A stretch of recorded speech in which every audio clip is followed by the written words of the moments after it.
All right, so welcome everybody. I see we already have a handful of people online. Welcome to the GWEX Hydroclimatology Panel River Experiment, also known as RivEx. This is our community meeting that we have every 3 months. Today, as usual, we have speakers, outstanding speakers, might I add. We'll be talking about observations of rivers today. We have Simon Michel from the Global Runoff Data Center and MJ Torian from the University of Stuttgart. And I'm excited to see the story you have to share with our community today. We'll start with you, Simon, and if you'd like to start sharing your screen, I'll hand the baton over to you. Thanks again, everyone, for joining. We'll be recording on YouTube and recording the meeting and posting it on YouTube. So if those that are not online in real time are welcome also. Welcome, everybody. So, I will start my presentation now. Okay, yeah. So, can everybody see my presentation, the slides? Yeah. Okay, perfect. Yeah. Okay, so thank you again for having me here. Today, I would like to talk about the role of GRDC, the Global Runoff Data Center, in the framework of RivEx, delivering the observational foundation. My name is Simon Michel. I'm the head of the Global Runoff Data Center, the GRDC at the Federal Institute of Hydrology in Germany. Yeah, so I start. So why in situ data matters? Long-term meteorological and hydrological observations are crucial in serving the needs of current and future generations for long-term high-quality climate records. In the slide below, you see daily values of river discharge from a station in Germany. It's called, or it's in the city Dresden, and it has more than 200 years of continuously recorded river discharge data. And it's still observational and running today, so we can assume that there are 200 more years in the future, but it's important to have these stations running. So they are a unique source of past information about atmospheric and hydrological parameters, which serve as reference for climate variability and climate change assessments. So quality assured, globally consistent in situ river discharge data is often the foundation for analysis of climate change assessments and variability in terms of hydrology. So the Global Runoff Data Center, we have an official mandate, which means we operate under the auspices of the World Meteorological Organization, WMO, at the German Federal Institute of Hydrology. So this is German's contribution to the WMO.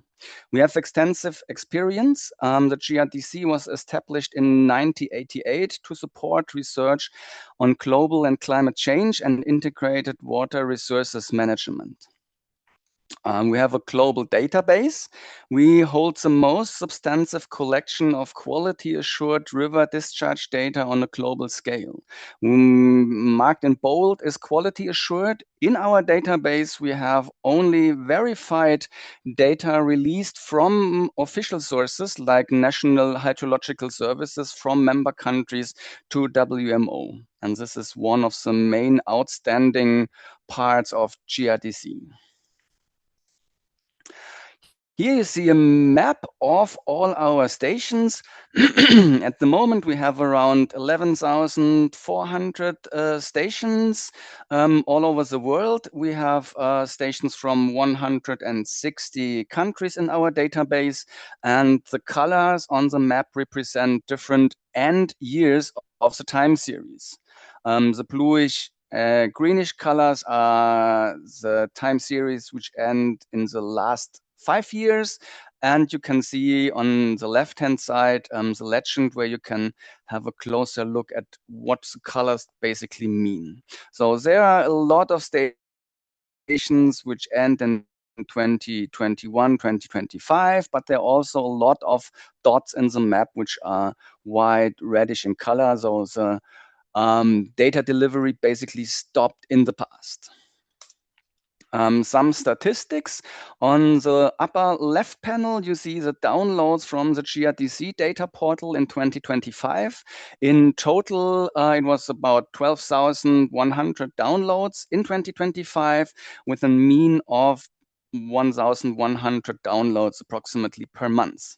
On the both maps you see, the one is a country of users on the right top panel, where you can see a diverse picture, because science is spread all over the world, so users are basically also spread all over the world. And the download by countries. This is a lower panel map. It shows which of the data is most often requested, basically. The darker the color, the more this data is requested. So, yeah, the availability of discharge data in the GRDC database is depicted in this picture, where you can see since the 1980s or 1990s, a slow but steady decrease of stations, which does not necessarily mean that these stations are not functional or operational anymore, but the data is not transferred to GRDC. The last 5 years, this is not a real decline in number of stations. This is only due to the time the countries need for data verification. This is a lengthy process which needs to be taken caution of. So data delivery to GRDC takes between 1 and I would say approximately 5 or even more years until the data reaches GRDC. But then we are sure that the data is quality controlled. So the GRDC has a user-friendly data portal where the user can navigate the world map. Every 11,400 stations can be downloaded. The stations can be downloaded one by one. You can select different regions, you can select different sub-regions, and so on. At the moment, we have some technical limitations allowing, unfortunately, only 700 stations to be downloaded at once. But this is also in the makeover, so expect in some new development in terms of a data portal, but this is in the next future plans, basically in 3 to 4 years, basically. But at the moment, we have the data portal. The data portal is working. Everybody can use the data portal and can access all the data which we have. It's based of daily and monthly data. The GRDC has a lot of dedicated project data sets. Some to mention, because they are also connected with GVEX, is a Baltex data set spanning the Baltic Sea. And there is a GRDC caravan extension available. So these data sets are out there and can be found navigating to the website of GRDC. So GRDC is a well-known source of river discharge data, and the data from GRDC is widely used, with more than 100 publications over annually for the last 8 to 9 years, which can be seen in the chart on the lower panel.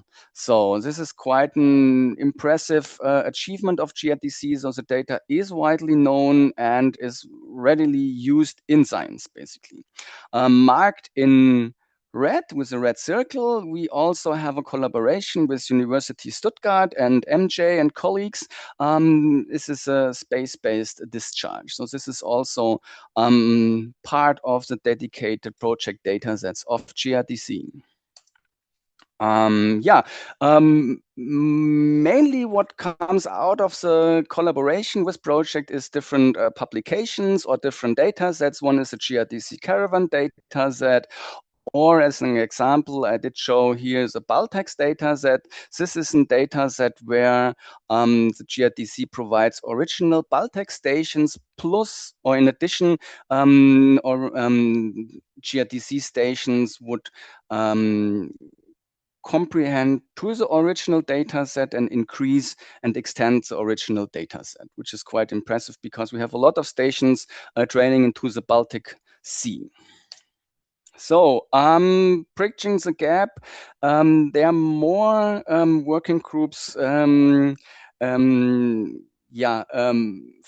that GRDC stations are declining. One of the collaborations with in situ observations and Earth observations is the work from Elmi et al. And Samian et al., where MJ is also part from. And here, University of Stuttgart used Earth observations to gap fill and extend GRDC stations where data is not flowing anymore. And you see the decline on the left panel, which is the same picture basically as I did show earlier. And with the help of the Earth observation data, they were able to extend the GRDC stations plus remote sensing discharge, and the whole data is available for download, and you can see the red line marks the available stations in this data set. A closer look to the data availability, the most recent year. Basically, GRDC works together with WMO for the State of the Global Water Resources Report. In this report from 2024, the data from the last year is included. This is about 2,600 stations, and GRDC has two different mode of data import, basically. So there are countries, they have manual deliveries. The data is delivered to GRDC via email or other means of transportation.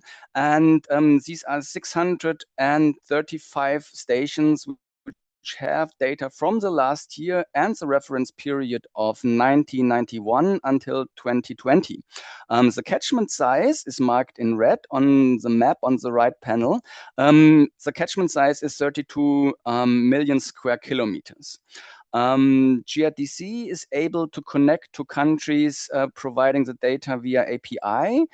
At the moment, colleagues from GRDC developed a new package. It's called Hydro Downloader, connecting to more than 21 APIs worldwide. But in this report and covering the last year is data from 10 countries with 1,600 stations. The catchment size is also 34 million square kilometers, marked in blue in the map here. And the remote sensing part is 412 stations, and the catchment size is around 85 million square kilometers. So a large area of GRDC stations in collaboration with University Stuttgart is covering more catchment area than the in situ data, which is quite an impressive achievement. The data set from GRDC covering the last year and the reference period, and only the reference period, is published at Zenodo, though 1,800 stations can be downloaded using the Zenodo link covering the reference period and the most recent year. So coming to RivEx, what's in my mind to bring to RivEx. So I compiled a special data set, which is for me the RivEx data set. It comprises of 5,300 stations from 57 countries. The mean record length is 67 years, and 811 stations have data with more than 100 years. all stations cover the core period of 1991 to 2025. And in this map, the colors represent the time series length, basically. The blue are the long time series, and the more reddish colors are the short time series. So this is basically what comes to my mind when building the foundation for the RivEx project. Yeah, so this is, but not only an achievement by GRDC, but it's a data foundation which we hopefully build together. So the RivEx dataset is a curated, quality assured in situ river discharge dataset. All stations have data at least until 2020 or newer. The whole time series is provided. In the WMO peer data set, I only provide data from 1991 until 2020. But in this data set, the whole time series is provided. The data provision at the moment is via the data portal. We probably should or can discuss if there is a possibility to make this data set internally for the RivEx community available as a complete data set where all the time series are included as a whole download. So basically a one-stop whole data set. So there are a lot of white spaces.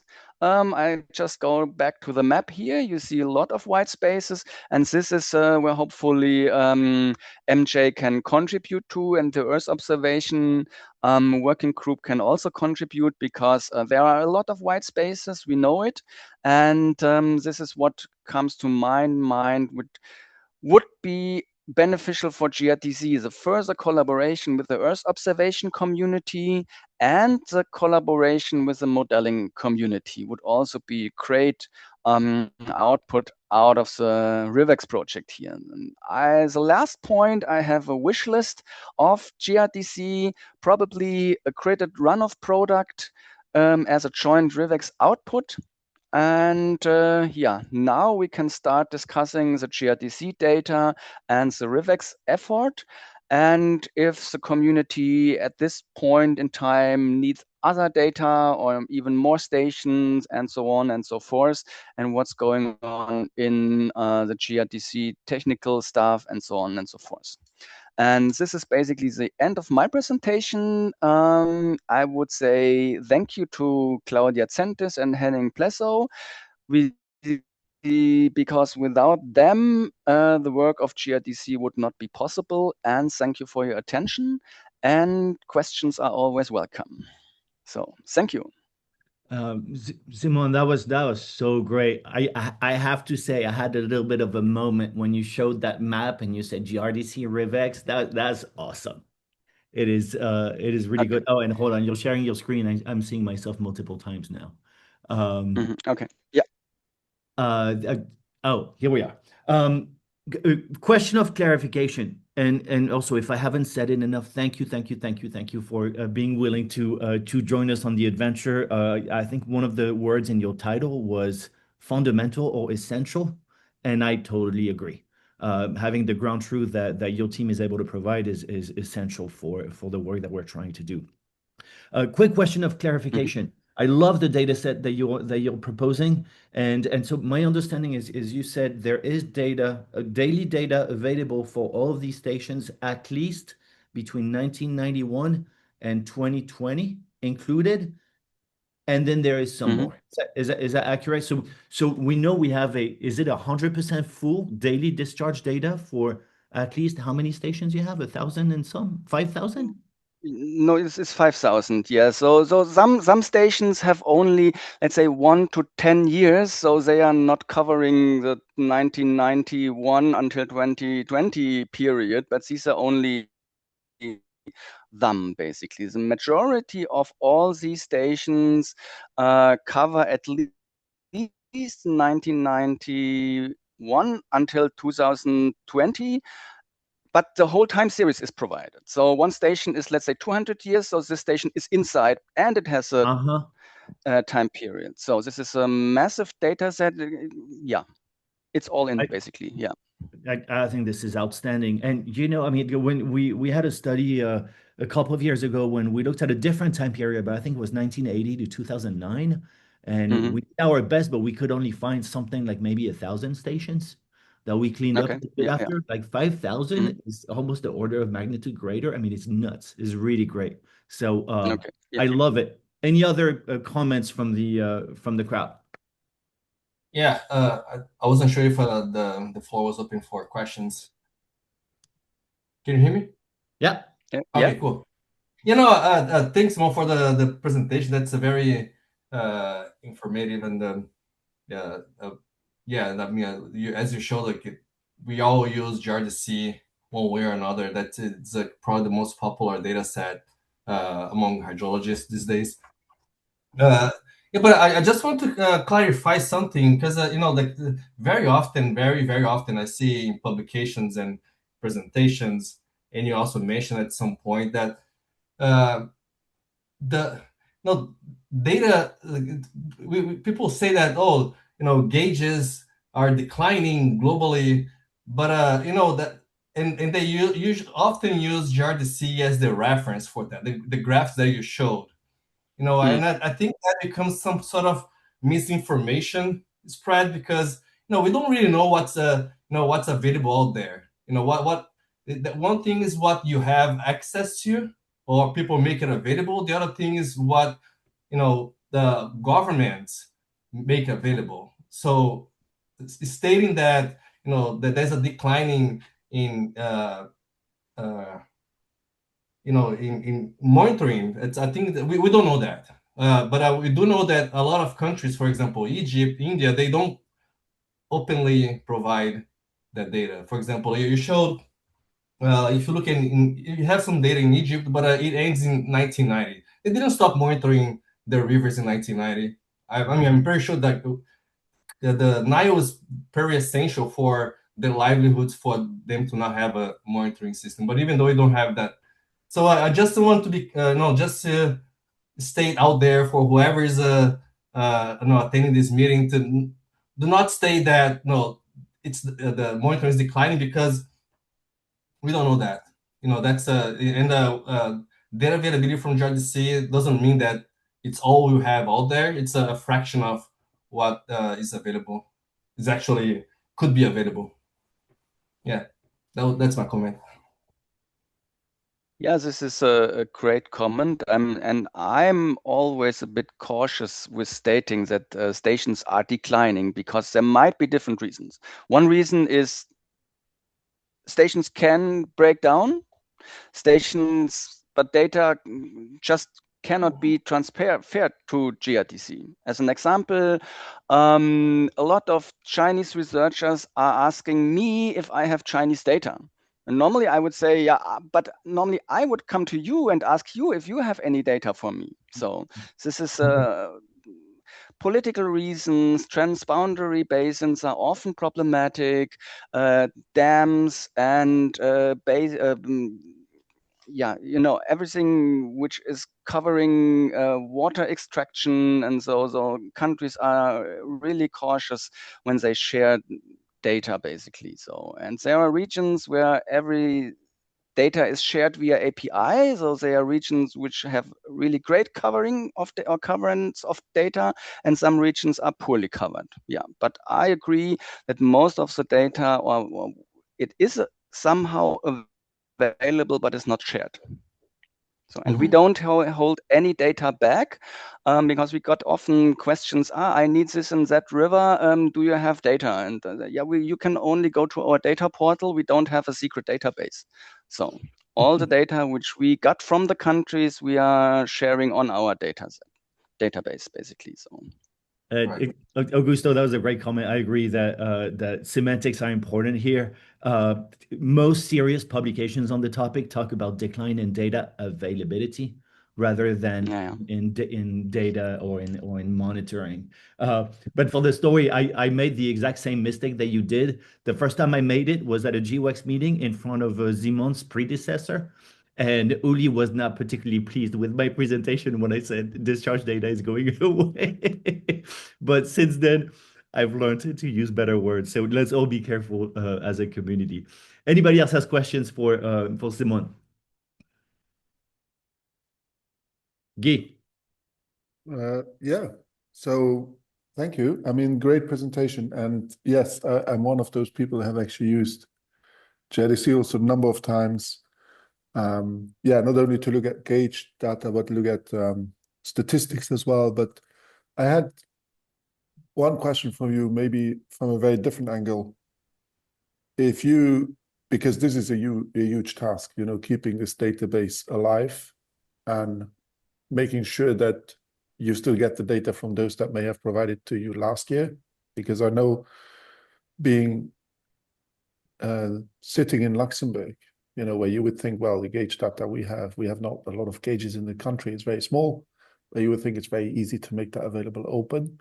And we do have a very strict open data law, but yet the gauge data on rivers are not easily available. If you go back and request now from 2021, the very disastrous flood event, you would see no data available publicly, even in Luxembourg. And then if you request a reason, they would state, well, not really calibrated yet. The stage discharge curve is not really great. We can't release that data, right? That's been going on for years now. So I know how difficult it is even in your own country to get data that should be open. So congrats on keeping, you know, this alive. But and as we all know, this is really important for hydrology. But I have a very silly question, maybe. But what's the biggest challenge that you have encountered making sure this is kept alive? Is there a single country where you were surprised? Or what's the biggest challenge that you had to face? Is it more like storage? Is it making sure they understand that they should keep feeding the data to you on a yearly basis? What is it? Is it technical? Is it political? Is it what is the one biggest challenge? Thank you. The one biggest challenge of my my own working for GRDC is basically finding the right contacts. So basically, there is a list of contact points, hydrological advisors from WMO, Yes. and I can contact everybody from this list, but there is often a response and then it's okay. But when there is no response, you don't know if the email is to the correct person, if the email is to this is one of the major problems to get the right contact point, basically. Yeah. Okay. So and yeah. Thank you. I mean, this explains also why I can imagine that it's so difficult to keep it alive, right? Because you maybe the contacts that you had last year are not the same for this year and will change next year. So yeah, again, congratulations on this, and thanks for answering that question. I'm always very interested how people that work on efforts like this are actually keep making it sustainable. You know, what's the biggest challenge there for my question? But thank you. Thank you. Amazing presentation. Yeah. You're welcome. Other questions for Simon?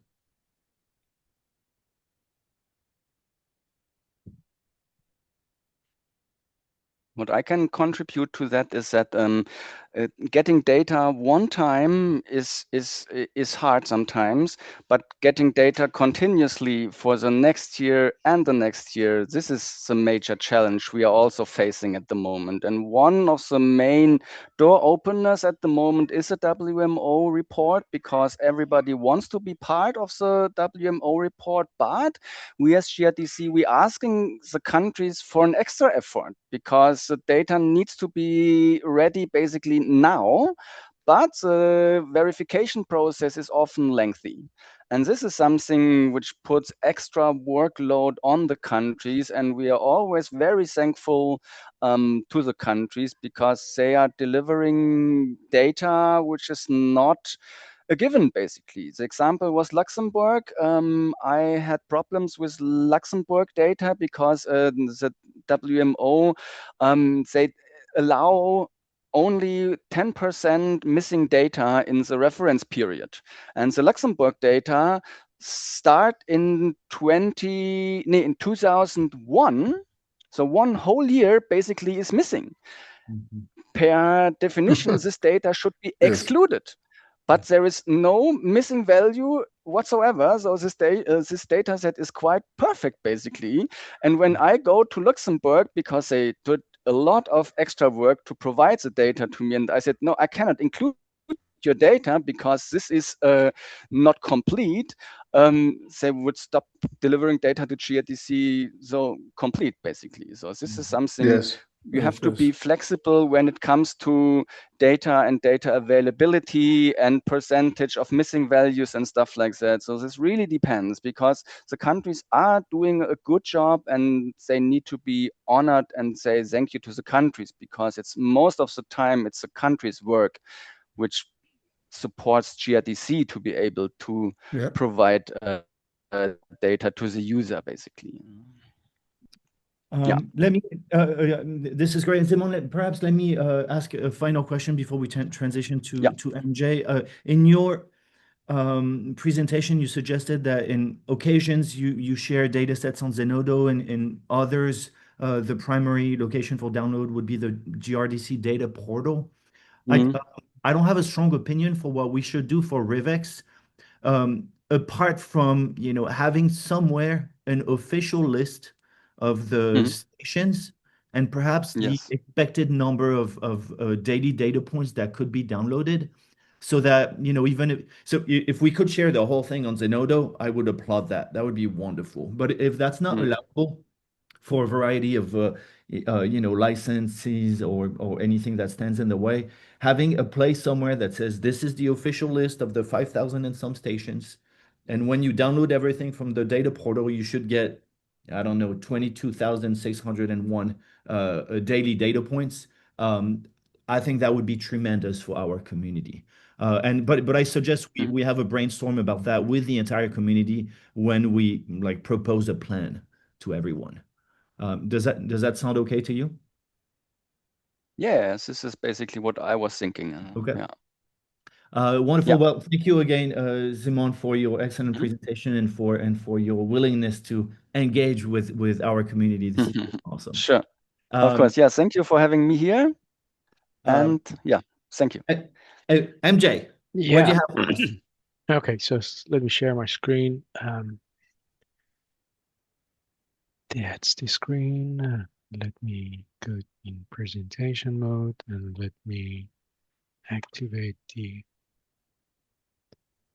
Okay, so I've taken a rather very general title, Rivers from Space, which is actually connected or motivated by the lack of in situ data, which I have been talking about, being because of political issue or availability of stations. And I've narrowed down the presentation on two satellite missions, specifically altimetry and imaging satellites. And when it comes to progress and challenges, you can talk about it for a couple of hours. So that's why you see all my slides are prepared for at a very high level. So don't expect anything technical here. So rather we stick on the upper the surface. As I said, we have been talking about the in situ availability and then discharge, but we have not discussed the water surface gauges. I think this is also a very important point. We had a lot of discussion with Simon here, whether, of course, for many of the discharge gauges, there are water surface elevation data available, and then they are taken out of rating curves and was provided to GRDC. And the question we had always whether these data are available or not.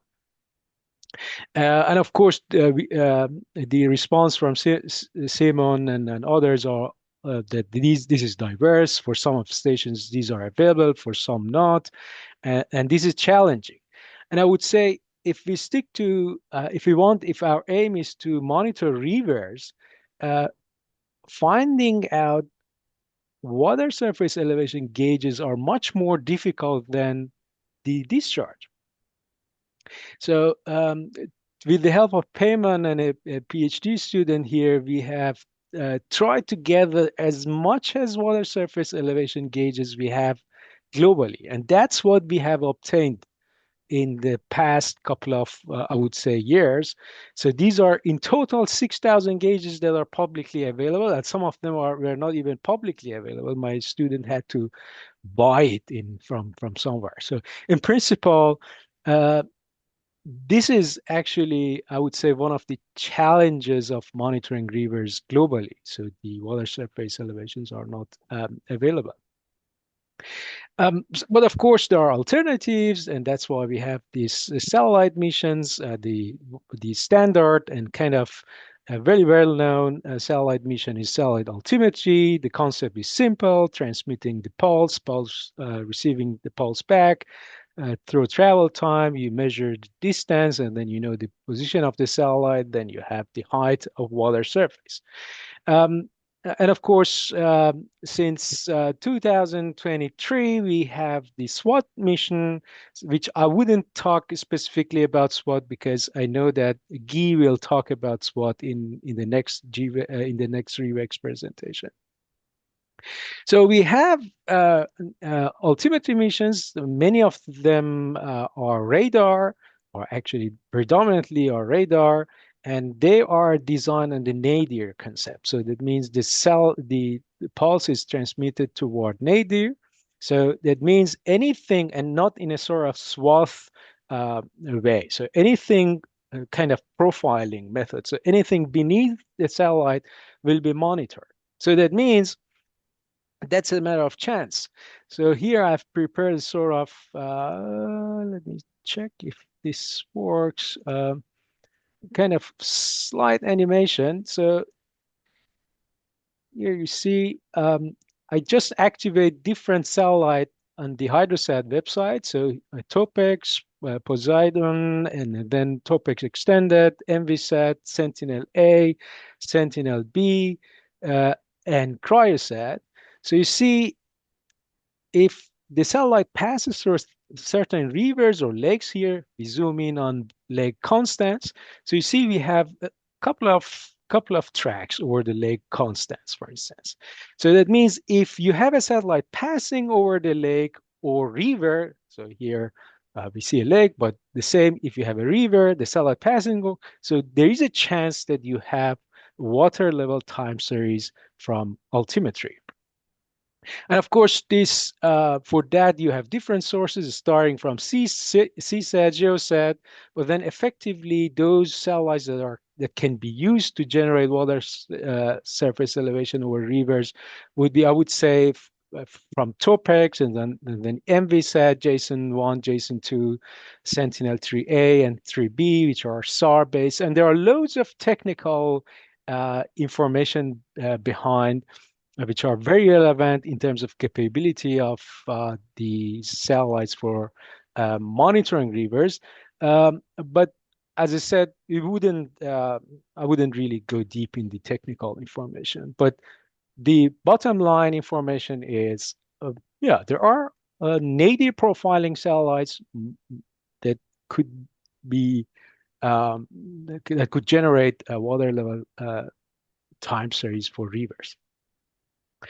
On the top of that, we have the satellite imaging. So, I mean, and this has been, this is probably one of the oldest remote sensing or space-based system. So basically we have optical satellites. So some of them are, or many of them are in sun-synchronous orbit. You typically take kind of, as you can consider, picture or image of the Earth's surface, and over rivers, essentially you can monitor the river extent or surface water extent, and of course river widths, and that could be a very helpful information if your aim is to monitor rivers from space. The same, of course, we have SAR imaging satellites with a different concept, of course, radar. But you can also use it in a kind of interferometric concept. The benefit of that is, you can do some more analysis over rivers than classical optical. But information is we have a lot of satellites monitoring both water surface elevation and extent. So the question would be, and of course, these are, you see, starting from 1980 for altimetry from 1992 with Topex Poseidon. So the question would be, how much of the rivers are monitored with all these satellites? Of course, if you want to do that, of course, you have to look at level 3 data or data products that are producing water level time series from altimetry. And here I've provided a list. So, I mean, many of us who are in the community, we know the website like HydroWeb or the River and Lake, initiated by ESA a long time ago, the Dahiti website, our website, HydroSat, the GRealm, GRATS, Altex. So there are a handful of level 3 databases providing water level time series for rivers and lakes, of course. And here you see a kind of roughly the coverage. So from different data sets, which is published in the SIAM data set, which was mentioned by Simon lately. So you see, it's more or less giving a good picture, but probably if you zoom in, you don't see the entire river system. In terms of surface water extent, the number of data sets are less compared to altimetry, surprisingly. We have in HydroWeb the area time series for lakes in Dahiti as well. And I would say the only website that provides surface water extent for rivers is the Hydrosat website, which is maintained by us. And that's actually the surface water extent available in the Hydrosat website, generated out of either Landsat dataset or MADI satellite. So essentially, when I talk about surface water extent for river, it would mean that you typically consider reach, you calculate the area divided by length, that would be your effective river width. So with that, I would say, yeah, you have altimetry satellites, you have imaging satellites. So that means you can make a claim. The satellite observations are becoming the new in situ. Yeah, so I think we are getting into the age that we have to really start to think about this new paradigm. Why not? I mean, what's so um, um, different about in situ that the satellite could not provide? So in that respect, I think would be a viable idea. Of course, there is a but. That's not actually as easy as you think. There are challenges. One of the standard challenges is spatio-temporal resolution or coverage. Yeah. So we have been talking about these altimetry satellites, and here it's a diagram showing the temporal resolution in day in logarithmic scale, and also spatial resolution in degree on the equator. So if it shows both in logarithmic scale, then and then put the spatial-temporal resolution of all altimetry satellites, they are lined up very well. So it means, for instance, let's look at Topex. You have a 10-day temporal resolution. So that means Topex comes to the same point, or any of the successor of Topex, mean JSON 1, 2, 3, or Sentinel-6 Michael Freilich, or Sentinel-6B. They come to the same point after 10 days, and they cover overall, the ground track spacing would be something about 120 kilometer or so, 100, yeah, something about that. So essentially, that means any hydrological phenomena that is happening in this, I mean, if you want to understand the daily variation of the river, this line, and many of the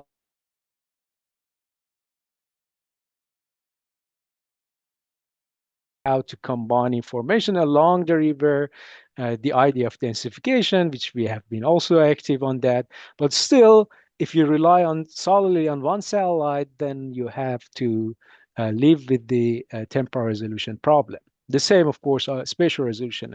We have seen the profiling concept. So that means if a river or lake is missed by each of these satellites, then it's missed. So your ground track is typically fixed, and then yeah. So and it's actually kind of teaser for SWOT. I mean, SWOT with its measurement, with the INSAR concept, can deliver a very good spatial temporal resolution compared to classical altimetry missions. So if you put the imaging satellites, I've picked some sensors here, Landsat, Sentinel-2, MODIS. So you see the situation is far better. Of course, they come with a better temporal resolution and spatial resolution. So it means for many application, probably would be far better to target the river widths rather than river height. So, I mean, you would be better in terms of temporal resolution if you target satellite images and generating surface water extent from them. And if you put that, of course, and with some classical bubble like a flood and then rivers, smaller rivers are variation or flood in a small river happening in this area of spatial temporal resolution, which are not really covered by these classical satellites. So that means they are limited. It means if I want to kind of complete my claim that the satellite would become the new in situ, they can become the new in situ with, of course, with the caveats that they are limited. The other source of limitation is, of course, at least for altimetry satellites, is their measurement concept. So as I said, the pulse is sent and then transmitted back. So, and that is, if you know a bit of radar, it means that the footprint is rather large. It's not actually, you can't hit a point, you hit an area. And if you hit an area, you get a sort of return power, which we call it waveform, rather noisy if you hit as large area. And if you have that, the question would be which of these peaks would be my targeted water surface. So for instance, here when you have in your footprint couple of water bodies, this one, and this one, you probably have 3 peaks. And the question would be which one you want to take for measuring the height. And the algorithm to find this is the so-called retracking algorithms. And there are loads of different retracking algorithms. So if you look at this figure, you see there are different algorithms: empirical, statistical, physically based, adapted for pulse-limited SAR, or both, adapted for ocean, lake, or river, implemented in level 1, level 2, or level 3, and for different satellite missions. But I would say we are experiencing an age after about 30 years of altimetry, we don't have a retracker dedicated for hydrology. As simple as that. We still use the retracking algorithms that are kind of defined or developed for ocean, but then kind of used with a certain modification for inland application. So we have tried to kind of deal with that problem. So with this BEAST algorithm, just to show how could change the results. So you see here, this is a Lake Valparaiso in US, very small, tiny lake. So you see, if you rely, and this is the in situ water level. So just to highlight for you, if you rely on standard retrackers typically provided in geophysical data records, which I said, these are kind of ocean retracker modified for inland, so you get really large errors. But if you try to be careful with how to retract the waveforms, you can actually improve the accuracy by a lot. So the future should go in that direction to improve, to reduce the noise in water level time series.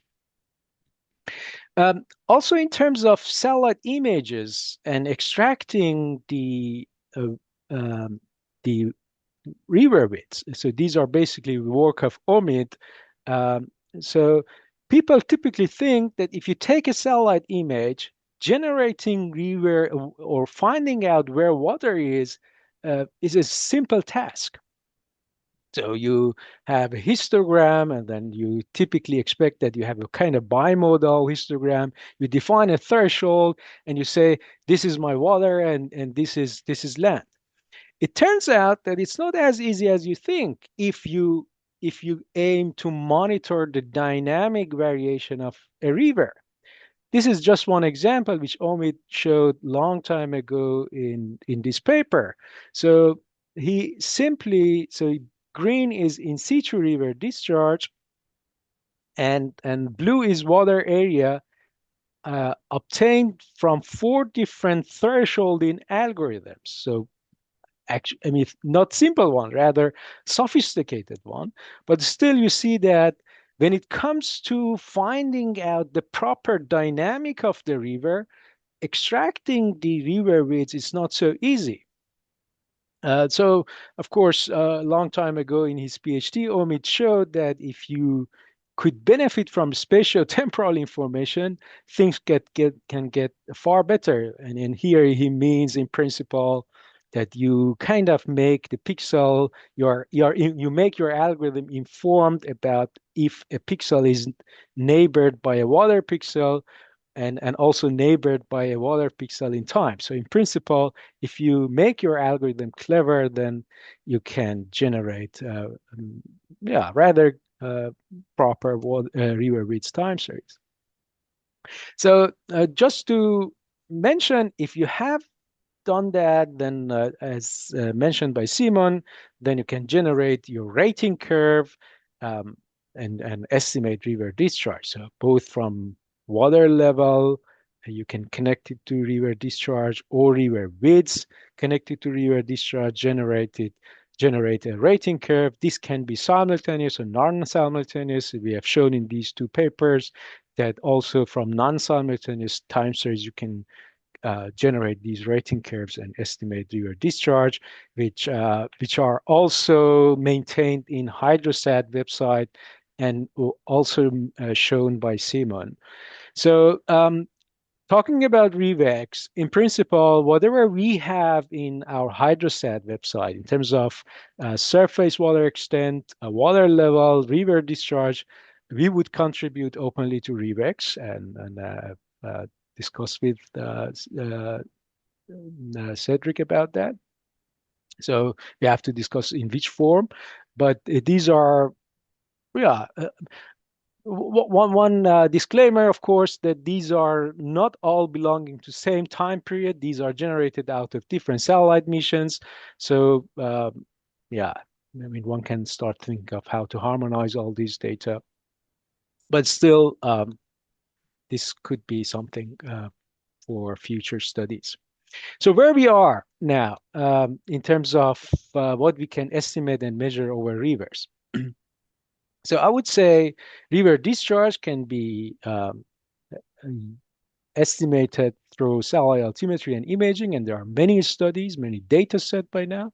And of course by SWOT. As I said, I don't talk about SWOT, which will be discovered by Gil next time.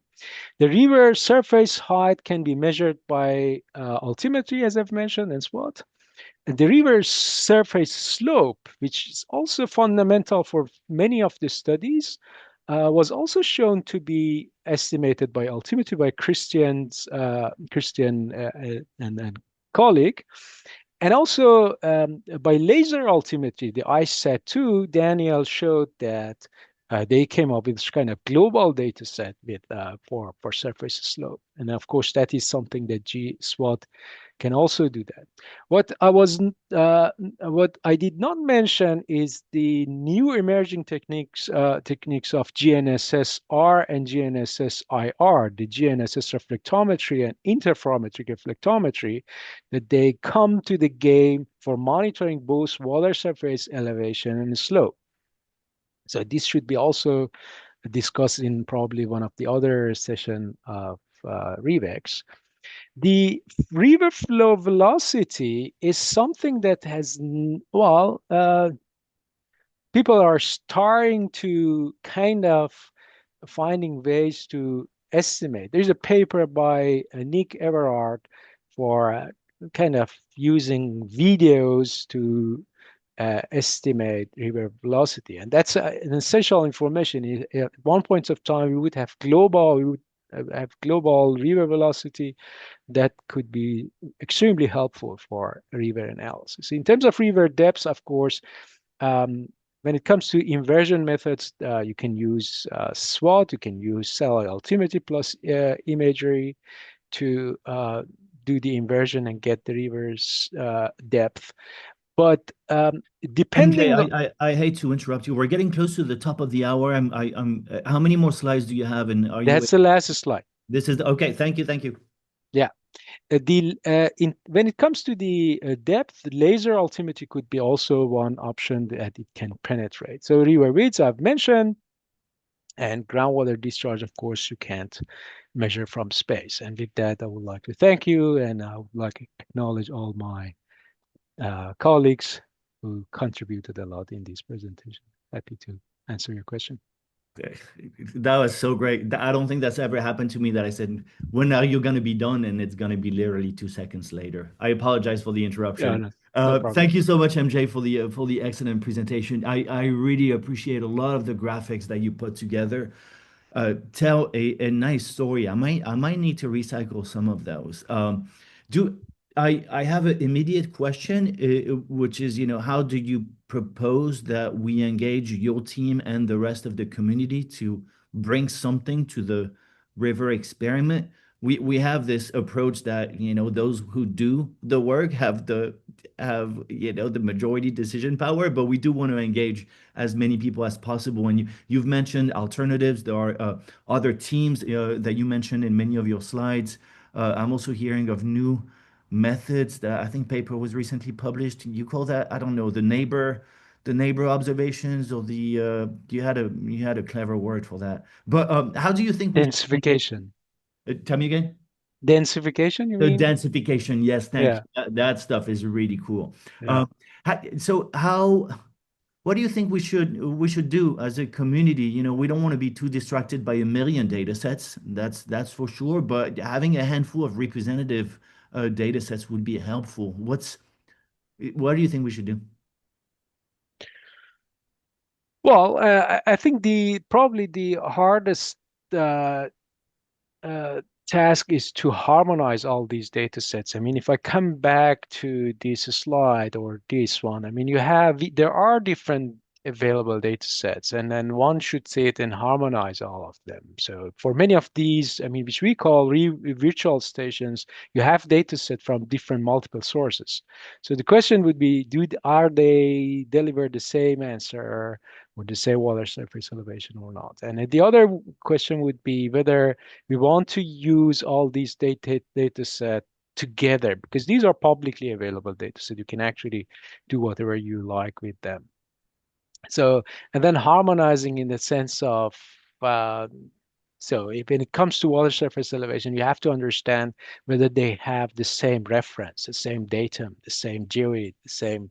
So all these kind of complicated things should be kind of standardized or harmonized, so that you have a full-fledged data set that can be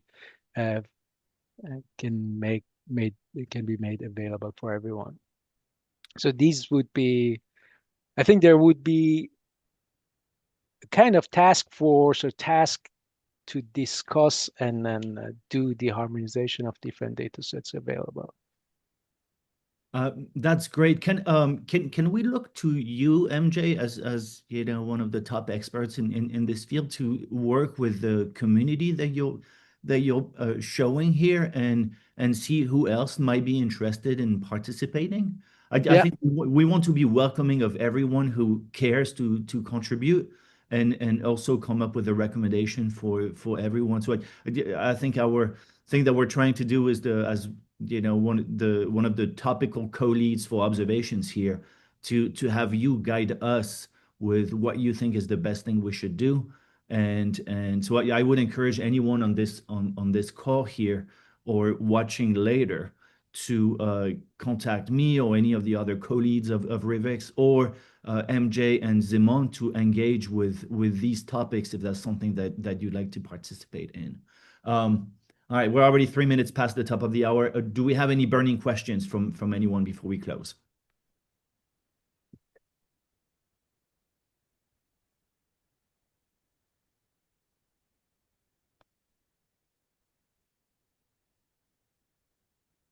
I think we're suffering from 3 minutes late. Everybody wants to go to their next meeting. Hey, listen, thank you both MJ and Simon for your excellent presentations today on behalf of our entire community. And for those of you watching, you click on the thumb, you click on the bell, you subscribe, you do all that business. We'll have the next presentation in 3 months. And in the meantime, we should hear from our co-leads on recommendations. Thanks again, everyone. See you next time. Thank you. Thank you. Thank you. Bye. Thank you. Bye. Bye. Thank you very much.